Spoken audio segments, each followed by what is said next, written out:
Discuss कर रहे थे रिप्रोडक्शन इन ऑर्गेनिज्म, राइट। तो हम डिस्कस कर चुके थे कि रिप्रोडक्शंस क्या होते हैं, ओके, एम आई राइट। हमने बताया कि रिप्रोडक्शन एक बायोलॉजिकल प्रोसेस है, यस। रिप्रोडक्शन एक अपनी बायोलॉजिकल प्रोसेस है जिसके द्वारा ऑर्गेनिज्म जो होते हैं ये यंग वंस या ऑफ स्प्रिंग प्रोड्यूस करते हैं, ओके। यंग वंस को ही हम बोलते हैं ऑफ स्प्रिंग्स।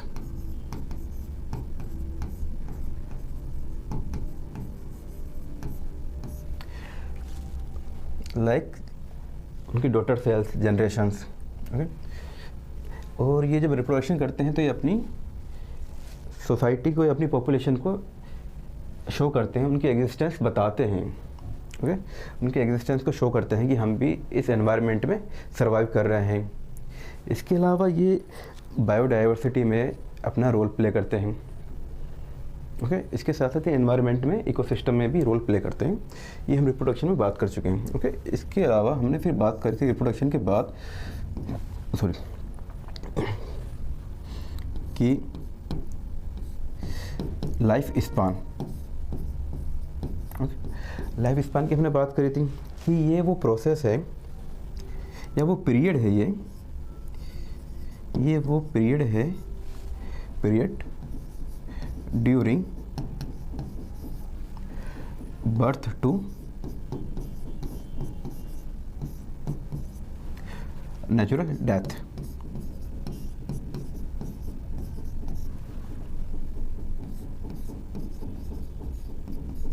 ओके। ये वो पीरियड है।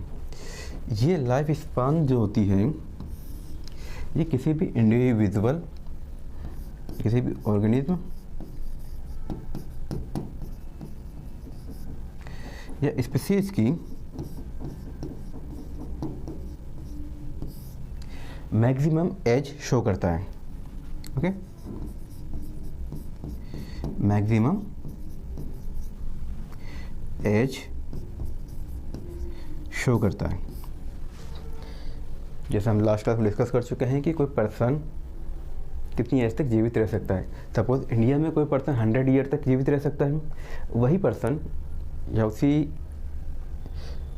स्पीशीज़ का अदर पर्सन जो जापान में है, कनाडा में है, जापान कनाडा में, वो वहाँ पे 120 ईयर्स तक सर्वाइव कर सकता है, 120 ईयर्स तक वो जीवित रह सकता है, ओके। और नेचुरली इसकी डेथ हो सकती है, ओके। ये हम बात कर चुके हैं, ठीक है। अब नेक्स्ट पॉइंट हम बात कर रहे हैं इसी के बाद, ये भी हम डिस्कस कर चुके थे, लाइफ एक्सपेक्टेंसी।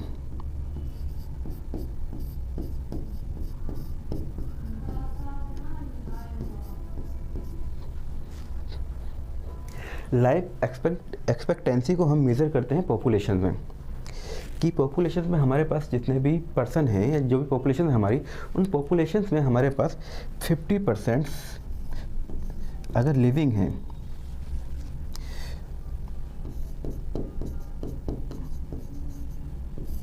ओके, 50%, तो वो उसकी एक एवरेज लाइफ होती है। लाइफ एक्सपेक्टेंसी पॉपुलेशंस की एवरेज एज शो करती है। किसकी शो करती है? पॉपुलेशन की, नॉट इंडिविजुअल, ओके। अगर लाइफ स्पान की बात करते हैं तो ये किसी एक स्पीसीज की, किसी एक इंडिविजुअल की मैक्सिमम एज बताता है, ओके। ये एक आपका इंपॉर्टेंट क्वेश्चन है। दूसरा इंपॉर्टेंट क्वेश्चन ये है कि लाइफ एक्सपेक्टेंसी जो होती है ये आपकी एवरेज लाइफ बताती है। किसकी बताती है? ये पॉपुलेशन की बताती है, ओके ओके। चलिए और कुछ पॉइंट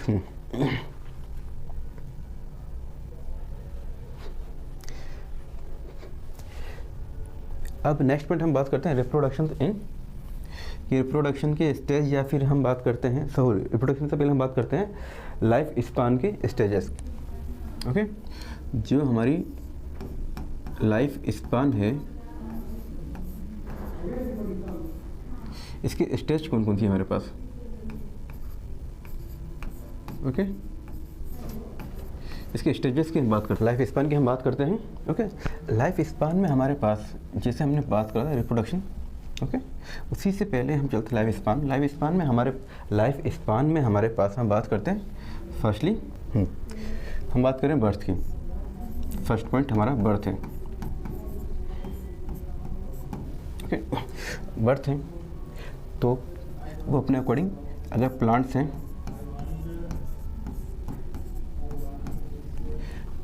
तो सीड जर्मिनेट करेंगे। ओके, या अपनी कोई सोमेटिक सेल्स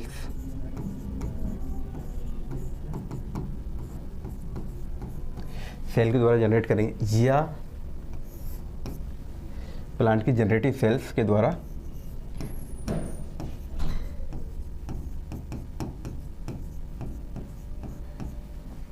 बर्थ देंगे। ओके, अगर हम बात करते हैं एनिमल्स के रेस्पेक्ट में,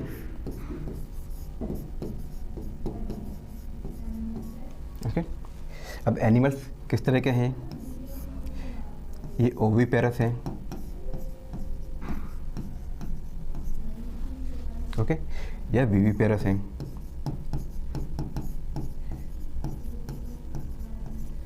ओके, इट मीन्स ये अंडे देने वाले हैं, ओवम प्रोड्यूस करने वाले हैं, ये अपने जैसे यंग वंस को प्रोड्यूस करने वाले हैं। ओके, फर्स्ट जैसे बर्थ होगी। सेकंड हम बात करते हैं, इसमें आगे डेवलपमेंट होता है, बर्थ ये ग्रो करेगा, इसमें ग्रोथ होगी, डेवलपमेंट होगा। देन यहाँ पे हमारे पास सेकंड स्टेज आती है जुवेनाइल स्टेज या जुवेनाइल फेज।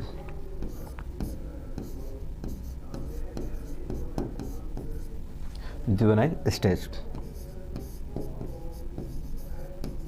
या फेज। जुवेनाइल स्टेज होती है आपकी ये नॉन रिप्रोडक्टिव स्टेज होती है। ओके,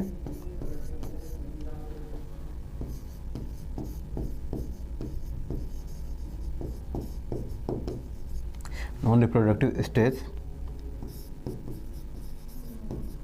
या फिर बिफोर रिप्रोडक्शन या फिर रिप्रोडक्शन से पहले वाली स्टेज होती है।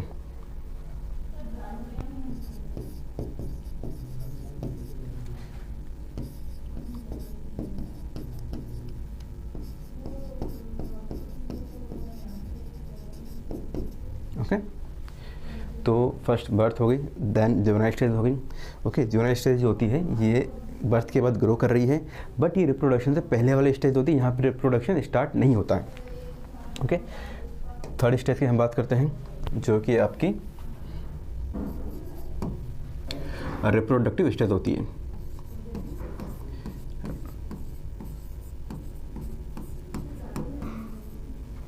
Okay,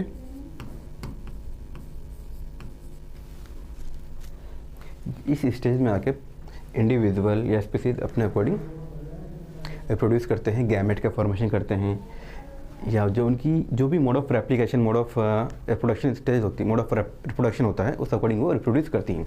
okay, then next stage आती है हमारे पास ageing.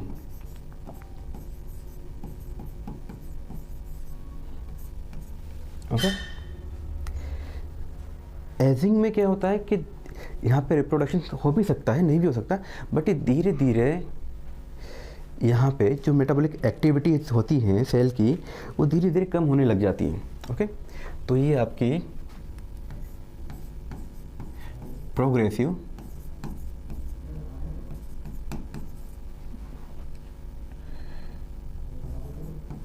Degradation metabolic process.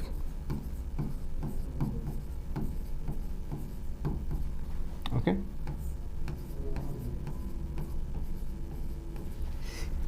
Degradation को हम बोल सकते हैं डिटोरिएशन। Okay, deterioration.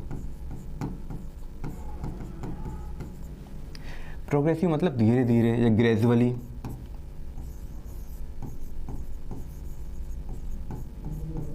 ओके, धीरे धीरे उनमें मेटाबॉलिक प्रोसेस कम होने लगती है। इसीलिए कहते हैं कि जैसे आपकी एज 35 से अबव हो जाती है तो आप अपने एनुअली अपनी बॉडी को चेकअप करें।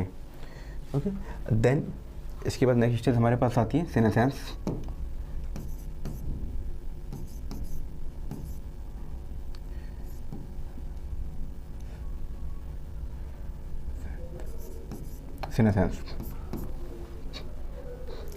सीनेसेंस आती है।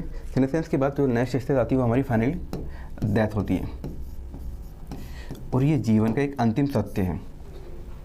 ओके, इस जीवन का एक अंतिम सत्य है। ये परमानेंट, इरिवर्सिबल,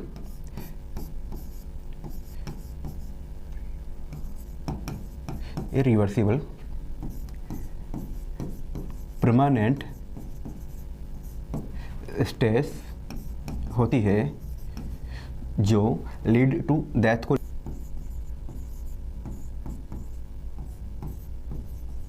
ओके, मतलब यहाँ पे रिप्रोडक्शन जैसी कोई प्रोसेस हो नहीं सकती। इसके बाद अगर इस स्टेज में पर्सन एंटर कर जाता है या कोई भी इंडिविजुअल एंटर कर जाता है तो इट मीन्स वो डेथ को ही मूव कर रहा है। फाइनली यहाँ पे आके उसकी डेथ हो जाती है। Okay,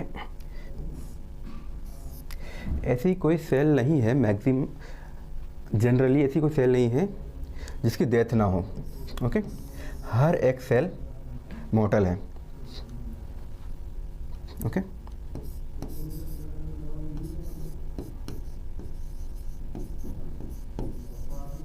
every cell is mortal, मतलब हर एक सेल की एक निश्चित लाइफ होती है, वो उस लाइफ साइकिल को पूरा कर लेती है, फिर वो डेथ को चली जाती है। But unicellular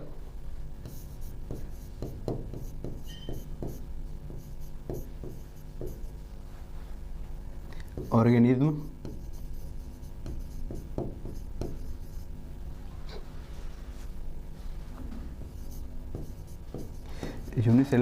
are immortal.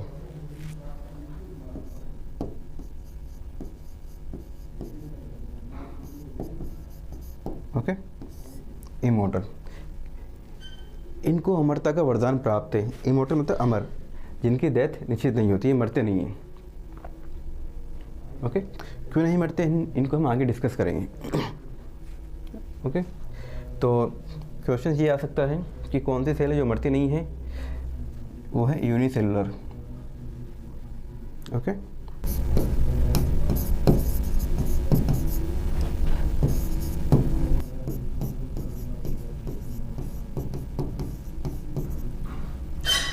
Okay, यहाँ तक के पॉइंट क्लियर। ओके, चलिए अब हम नेक्स्ट मूव करते हैं। फिर हमने लास्ट क्लास में बात करी थी कि रिप्रोडक्शन के टाइप जो होते हैं, 2 टाइप के होते हैं।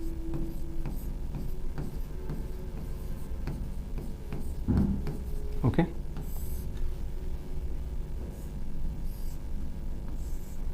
फर्स्ट हमने बताया था एसेक्सुअल रिप्रोडक्शन,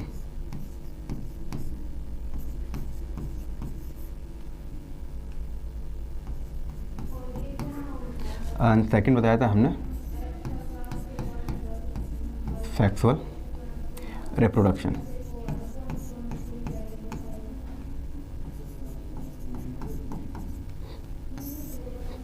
ओके, अब हम इन्हीं को डिस्कस करेंगे। राइट, चलिए तो हम एक टेबल ड्रॉ कर लें ताकि साथ साथ हम इनमें डिफरेंशिएट भी क्रिएट कर सकें कि इनमें क्या अंतर है या इनके बेसिक फीचर्स क्या हैं। ओके, तो फर्स्ट मैं यहाँ बात करता हूँ एसेक्सुअल रिप्रोडक्शन।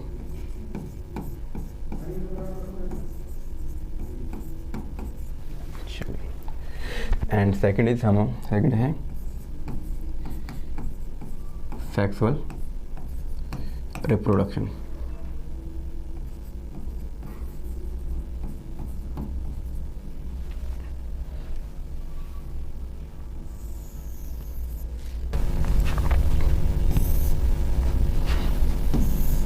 अब जो हमारा एसेक्सुअल रिप्रोडक्शन है इसको हम बोलते हैं एगेमोजेनी या फिर एगेमोजेनेसिस। ओके,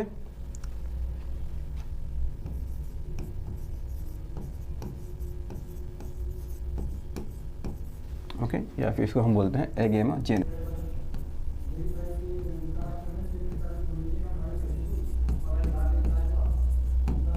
ओके, अब ए मतलब एब्सेंट, गैमोजेनी मतलब गैमेट्स। ओके, तो फर्स्टली एसेक्सुअल रिप्रोडक्शन को हम किस नाम से जानते हैं? एगेमोजेनी, और इस प्रोसेस को हम बोलते हैं एगेमोजेनेसिस या फिर एसेक्सुअल रिप्रोडक्शन। ओके, अब इसका मीनिंग क्या? तो ए मतलब एब्सेंट, गैमोजेनी मतलब गैमेट का फॉर्मेशन नहीं होता। वो प्रोसेस जहाँ पे जनरली गैमेट का फॉर्मेशन नहीं होता। ओके, जनरली गैमेट का फॉर्मेशन नहीं होता, अगर होता भी है, ओके, अगर होता भी है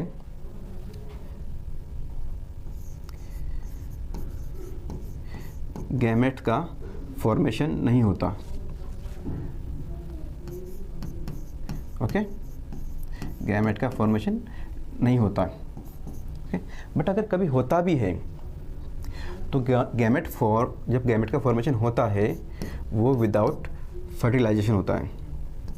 ओके,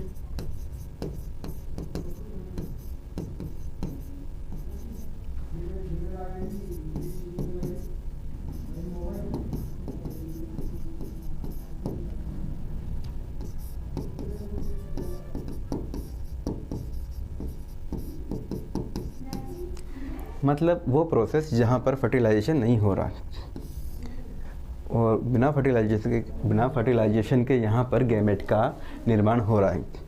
अगर यहाँ फर्टिलाइजेशन नहीं हो रहा तो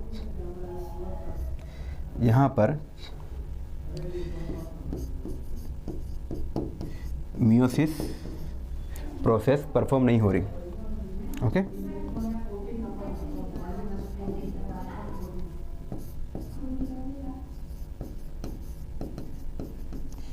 मियोसिस प्रोसेस परफॉर्म नहीं हो रही। ओके, तो यहाँ पे क्या परफॉर्म हो रहा है? यहाँ पर माइटोटिक प्रोसेस परफॉर्म हो रही है।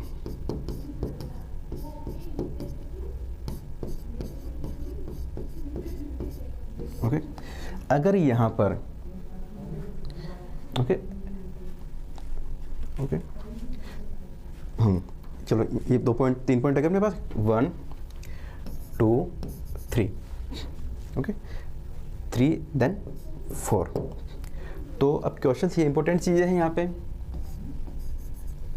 कि एसेक्सुअल रिप्रोडक्शन को किस नाम से जाना जाता है, इसकी प्रोसेस क्या है। ओके, यहाँ पे गैमेट का फॉर्मेशन होता है या नहीं होता? जनरली नहीं होता, बट होता है तो बिना फर्टिलाइजेशन के होता है। और अगर यहाँ फर्टिलाइजेशन नहीं हो रहा तो यहाँ पर सेल जो डिवाइड कर रही है वो किस प्रोसेस के द्वारा डिवाइड कर रही है? माइटोटिक डिवीज़न या माइटोटिक प्रोसेस के द्वारा डिवाइड हो रही है। ओके,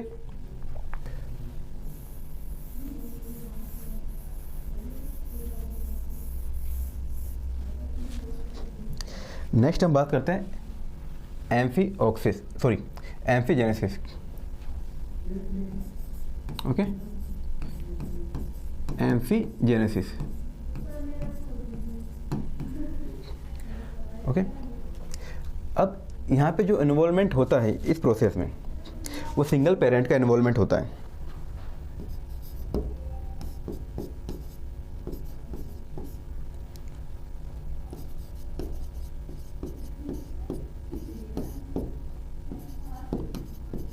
मतलब यहाँ पर जो डॉटर सेल का फॉर्मेशन होगा वो सिंगल पेरेंट के द्वारा होगा। यहाँ पे दोनों पेरेंट की कोई भागीदारी नहीं होगी, ओनली एक पेरेंट या एक मैटरनल सेल या पैटर्नल सेल से डॉटर सेल का फॉर्मेशन हो जाएगा। ओके, एम्फी मतलब यहाँ पे बोथ। ओके, ये बोथ मतलब क्या होता है? एम्फी मतलब बोथ होता है। बोथ मतलब यहाँ पे अपोजिट सेक्स जो होते हैं उनका यहाँ पे इन्वॉल्वमेंट होता है किस में, गैमेट फॉर्मेशन में या जनरेशन में या रिप्रोडक्शन में।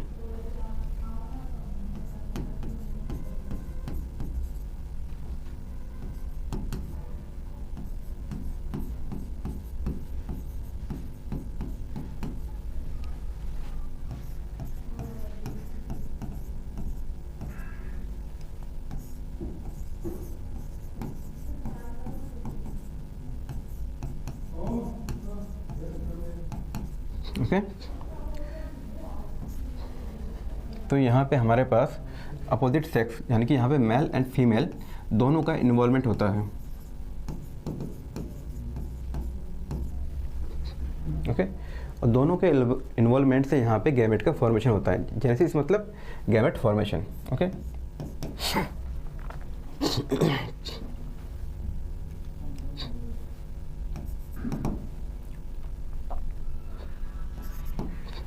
अब यहाँ पे जो गैमेट का फॉर्मेशन होता है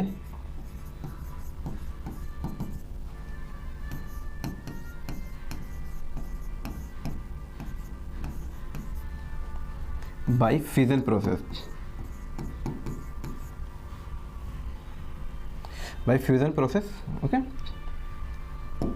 मतलब यहाँ पे फिजन हो रहा है तो मतलब यहाँ पे क्या हो रहा है, यहाँ पे फर्टिलाइजेशन हो रहा है।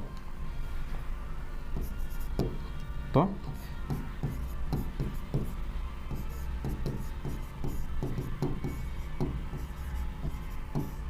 यहाँ पे क्या हो रहा है, फर्टिलाइजेशन प्रोसेस हो रही है। फर्टिलाइजेशन हो रही है तो यहाँ पे गैमेट का फॉर्मेशन हो रहा है। और ओके यहाँ पे सिंगल पेरेंट का इन्वॉल्वमेंट है, यहाँ पे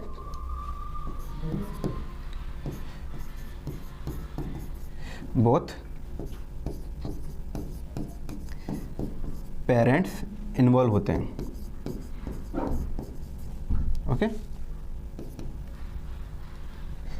यहाँ तक कोई डाउट?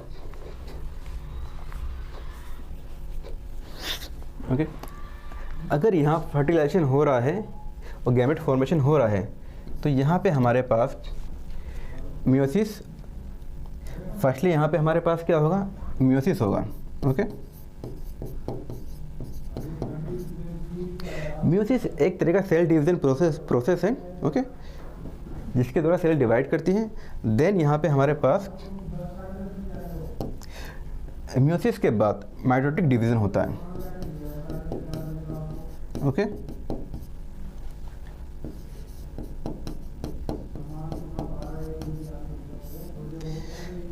ओके माइटोटिक डिवीजन के बाद सेल यहाँ पे ग्रो करती है। इतने पॉइंट क्लियर? ओके यहाँ पे हमारे पास दोनों होते हैं, मियोसिस और माइटोसिस। यहाँ पे ओनली हमारे पास सिर्फ माइटोटिक ही होता है, मियोसिस नहीं होता। मियोसिस जो होता है यहाँ एब्सेंट होता है। ओके चलिए अब हम नेक्स्ट मूव करते हैं।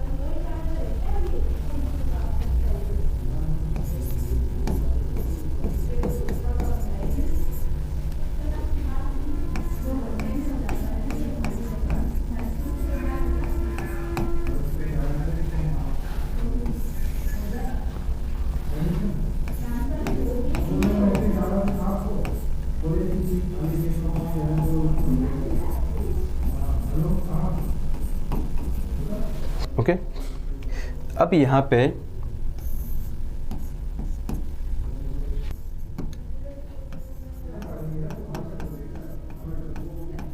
यहाँ यूनिपेरेंट इन्वॉल्वमेंट होता है।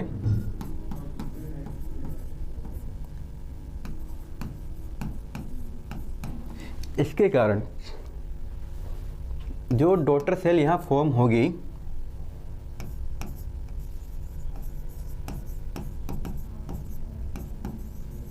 या ऑफस्प्रिंग जो यहाँ फॉर्म होगी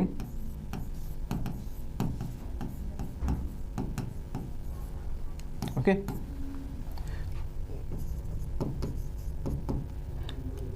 वो अपने पेरेंट के सिमिलर होगी। यहाँ पे एक पेरेंट का इन्वॉल्वमेंट है, इसके कारण यहाँ पे जो ऑफस्प्रिंग बन रही है वो उसके पेरेंटल सेल के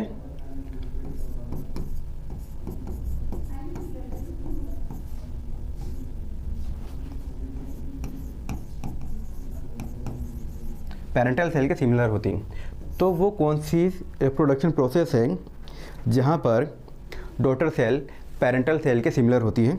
वो आपकी है एसेक्सुअल रिप्रोडक्शन। क्यों है? क्योंकि यहाँ पे एक पेरेंट का या एक सेल का इन्वॉल्वमेंट होता है, यूनी पेरेंट का इन्वॉल्वमेंट होता है। तो अब यहाँ पे जो सेल बन रही है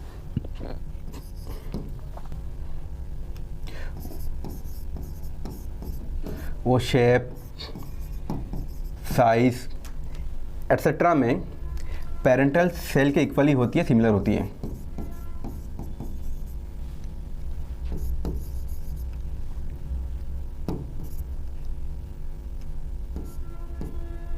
पेरेंटल सेल के ही सिमिलर होती हैं।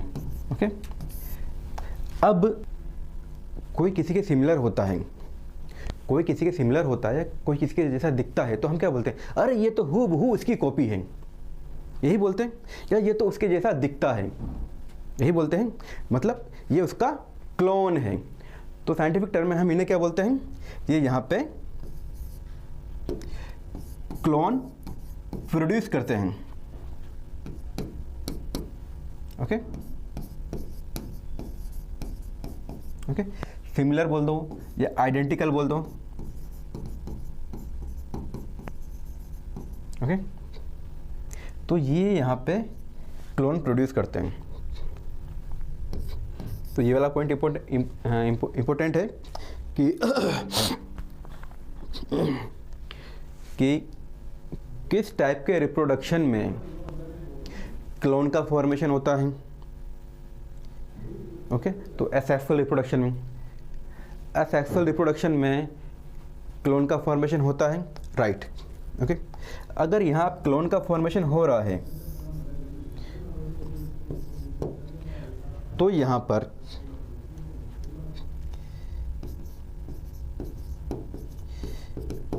Variation, genetic variation,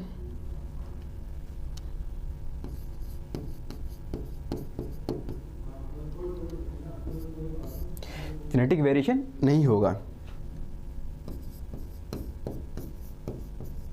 okay, genetic variation नहीं होगा क्योंकि यहाँ पे क्रॉसिंग ओवर नहीं हुई, जीन का एक्सचेंज नहीं हुआ, इस वजह से। तो इनका फाइनली इवोल्यूशन में कोई रोल नहीं होता।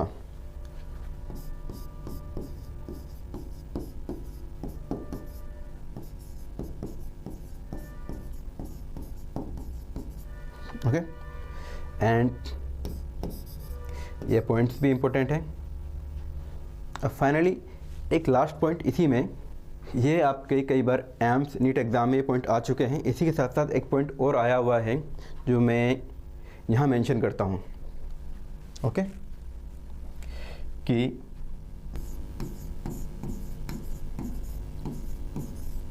कॉलोनी ऑफ क्लोन्स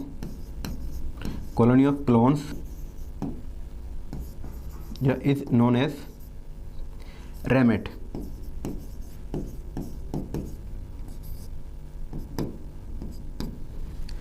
क्लोन्स की कॉलोनी को क्या कहते हैं? रैमेट कहते हैं। ये भी एक आपका इम्पोर्टेंट पॉइंट है नीट एग्ज़ाम के हिसाब से और एम्स के एग्ज़ाम के हिसाब से। ओके, तो ये आपके हो गए सेक्सुअल रिप्रोडक्शन कंप्लीट। अब हम चलते हैं सेक्सुअल रिप्रोडक्शन। सेक्सुअल रिप्रोडक्शन हमने क्या क्या बात करी थी कि यहाँ पे दोनों पेरेंट का इन्वॉल्वमेंट होता है, उनके द्वारा यहाँ पे फर्टिलाइजेशन होता है और गैमेट का फॉर्मेशन होता है। फर्टिलाइजेशन हो रहा है तो यहाँ पे म्यूसिस हो रही है और म्यूसिस के बाद माइटोसिस होती है। ओके, चलिए ये पॉइंट हम डिस्कस कर चुके हैं। अब माइटोसिस यहाँ पे, म्यूसिस और माइटोसिस यहाँ हो रही है, तो यहाँ पे हमारे पास जेनेटिक वेरिएशंस होंगे, बिल्कुल होंगे भाई, बिल्कुल होंगे। जेनेटिक वेरिएशन यहाँ पे होंगे। Genetic variation take place.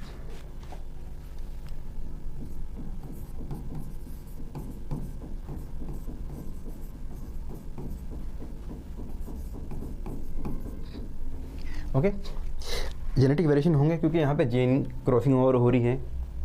Okay, gene exchange हो रहे हैं। जीन एक्सचेंज कैसे हो रहे हैं? क्योंकि यहाँ पे दोनों पेरेंट्स का रोल है, हाफ जीन्स मदर से आते हैं और हाफ जीन्स फादर से आते हैं। ओके, इस वजह से जीन या फिर जेनेटिक कैरेक्टर्स यहाँ पे क्या हो रहे हैं? एक्सचेंज हो रहे हैं। इसीलिए अगर हम हमारी बात करते हैं ह्यूमंस के रेस्पेक्ट में, तो हमारे अंदर आधे कैरेक्टर हमारी मदर से और आधे कैरेक्टर हमारे फादर से हमें मिलते हैं। लाइक हेयर कलर्स वो फादर से मैच कर रहे हैं, आई शेप या आई कलर जो हमारी होती है वो मदर से मैच कर रही है, बॉडी हाइट एट्सेट्रा। ओके, अब यहाँ पे जेनेटिक वेरिएशन हो रहा है, तो इनका जो रोल है एनवायरनमेंट में, ये इवोल्यूशन में रोल प्ले करते हैं। Okay,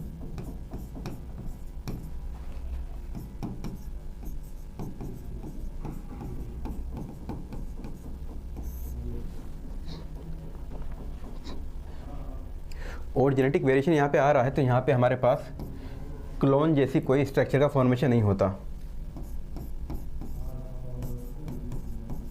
okay, no formation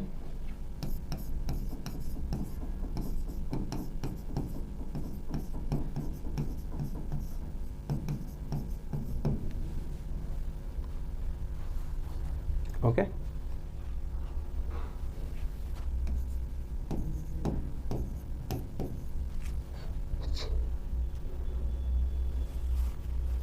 That's it, complete.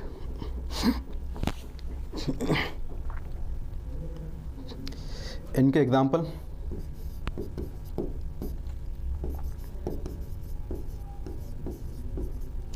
Amoeba, paramecium etcetera. यहाँ पे हमारे पास हम बात करते हैं एग्जाम्पल की हायर यूकैरियोट्स,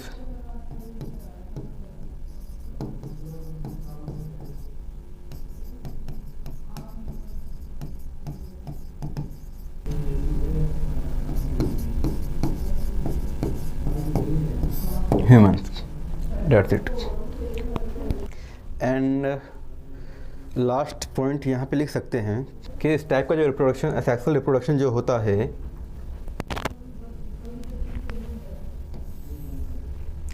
वो फास्ट प्रोसेस होती है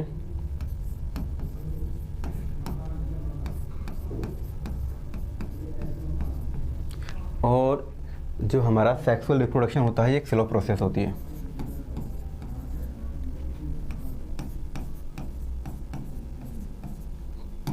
ओके, क्योंकि फर्टिलाइजेशन होगा, गैमेट के फॉर्मेशन होंगे, गैमेट से जायगोट, जायगोट में डिवीजन स्टार्ट होंगे, then finally cell divide, embryo divide होकर ऑर्गन एंड टिश्यू बनाएंगे। कंप्लीट। तो आज यहीं तक ही, चलिए आज यहीं तक ही क्लास ओवर करते हैं एंड थैंक यू।